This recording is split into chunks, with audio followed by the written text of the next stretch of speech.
PSI के exam में मूल विधि से क्वेश्चन जो आएंगे वो इसी वीडियो से आएंगे, क्योंकि मैं आपको वही क्वेश्चन करवाने वाला हूं जो वेरी रिपीटेड क्वेश्चन हैं और इन क्वेश्चंस के एग्जाम में आने के 100% चांसेस हैं, क्योंकि क्वेश्चन वही बनते हैं जो एग्जाम में बार बार पूछे जाते हैं। तो मैं आपको वेरी रिपीटेड क्वेश्चन करवाने वाला हूँ मूल विधि के। ये यूपीएसआई का स्पेशल टेस्ट नंबर 5 है। इससे पहले 4 वीडियोस बना करके यूट्यूब पर अपलोड कर दी हैं, उनको जा करके आप देख सकते हैं। क्वेश्चन है हमारा, कार्यस्थलों पर भारत में कौन सा अधिनियम यौन उत्पीड़न को प्रतिबंधित करने वाली नीति की स्थापना और आंतरिक शिकायत समितियों के गठन को अनिवार्य बनाता है? तो यहाँ पर ये 4 ऑप्शन दे रखे हैं, तो कौन बनाता है हमें ये बताना है।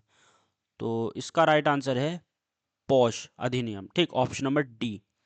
क्वेश्चन ये वही हैं जो एग्जाम में बहुत बार रिपीट हो भी चुके हैं और एग्जाम में आएंगे भी 100%।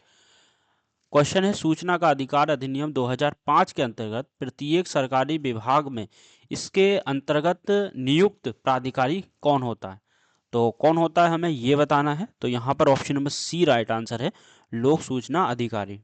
ठीक, वीडियो को बिल्कुल स्किप मत करना, क्योंकि जो लास्ट के क्वेश्चन है वो तो आपके 100% चांसेस हैं कि एग्जाम में आपको देखने को मिलने वाले हैं। क्वेश्चन है, कमलनाथ वाद के नाम से जाने जाने वाली एक जनहित याचिका में सर्वोच्च न्यायालय ने विकसित किया।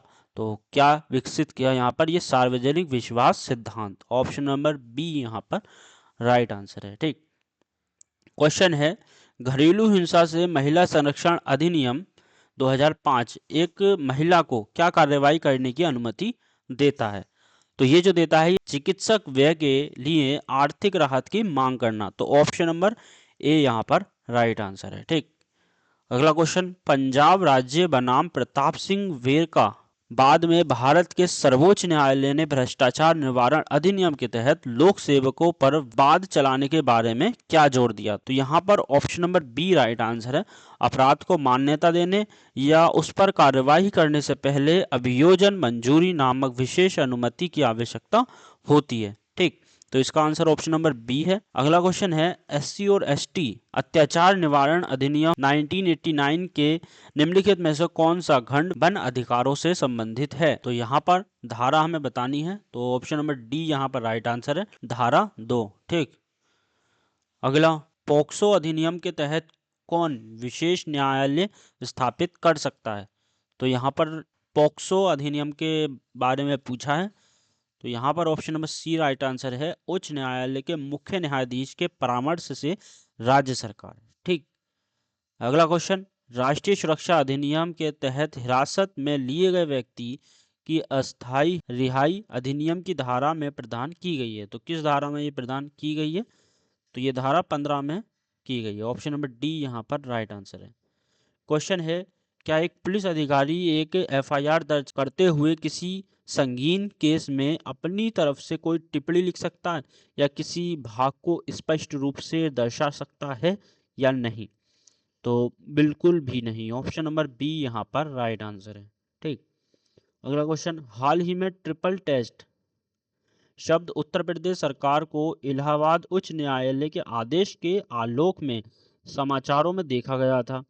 ट्रिपल टेस्ट शब्द का प्रयोग किसके संबंध में किया जाता है? तो ये जो किया जाता है ये स्थानीय निकायों में ओबीसी को आरक्षण के लिए किया जाता है। ऑप्शन नंबर सी यहाँ पर राइट आंसर है। क्वेश्चन है कि भारतीय संविधान का कौन सा अनुच्छेद राज्य को मातृत्व राहत प्रदान करने का निर्देश देता है? तो कौन सा आर्टिकल? 42। ऑप्शन नंबर सी यहाँ पर राइट आंसर है। क्वेश्चन है, राष्ट्रपति के महाभियोग का संचालन निम्नलिखित में से किसके द्वारा किया जाता है? तो किसके द्वारा? ये संसद के द्वारा किया जाता है। ऑप्शन नंबर सी यहाँ पर राइट आंसर है।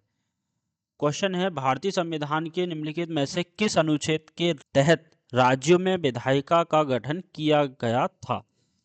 तो यहाँ हमें अनुच्छेद बताना है, तो ये 168 के तहत किया गया था। ऑप्शन नंबर सी।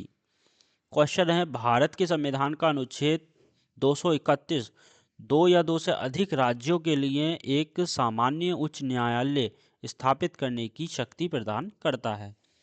तो कौन करता है? संसद को। ठीक, संसद को ये शक्ति प्राप्त है। अगला, भारतीय संविधान में आपातकालीन प्रावधान किस अनुच्छेद में दिए गए हैं? तो आपातकालीन प्रावधानों की यहाँ पर बात हो रही है 352 से 360 तक। अगला क्वेश्चन है, भारतीय संविधान के निम्नलिखित में से किस भाग को डॉक्टर बी आर अम्बेडकर द्वारा भारतीय संविधान की अनूठी विशेषता के रूप में वर्णित किया गया था? तो भाग 4 को। ऑप्शन नंबर सी यहाँ पर राइट आंसर है, डीपीएसपी। ठीक। अगला, लोकसभा को भंग करने का अधिकार किसके पास होता है? तो लोकसभा को भंग करने का अधिकार राष्ट्रपति के पास होता है। अगला क्वेश्चन, भारतीय संविधान के निम्नलिखित में से किस अनुच्छेद में राज्यों के लिए महाधिवक्ता के पद का प्रावधान किया गया है? तो महाधिवक्ता, राज्यों की बात हो रही है यहाँ पर, राज्यों के लिए। तो ऑप्शन नंबर सी यहाँ पर राइट आंसर है, अनुच्छेद 165। ठीक। अगला क्वेश्चन, भारत के संविधान के निम्नलिखित अनुच्छेदों में से कौन सा भारत के समेकित निधि के संबंध में प्रावधानों से संबंधित है? तो कौन सा अनुच्छेद? अनुच्छेद 266। इस वीडियो का लास्ट क्वेश्चन है कि भारतीय संविधान के अनुच्छेद 360 के तहत निम्नलिखित में से किस प्रकार की आपातकाल की घोषणा की जाती है? इसका आंसर आपको इस वीडियो के कमेंट बॉक्स में देना है और आपका जो भी स्कोर रहा है वो भी आपको कमेंट बॉक्स में बताना है मुझे कि आपका स्कोर क्या रहा है। अगर आपका स्कोर 16-17 आ रहा है तब सही है, नहीं तो आपको मेहनत करने की बहुत ज़्यादा ज़रूरत है। चैनल अभी सब्सक्राइब कर दें, इसी तरीके की वीडियोस आपको डेली मिलेंगी मेरे थ्रू। क्वेश्चन वही हैं जो आपको एग्जाम में एज इट इज़ देखने को मिलने वाले हैं, क्योंकि ये वेरी रिपीटेड क्वेश्चन है। बाकी वीडियोस पाने के लिए चैनल अभी सब्सक्राइब कर दें। बाकी मिलते हैं नेक्स्ट वीडियो में।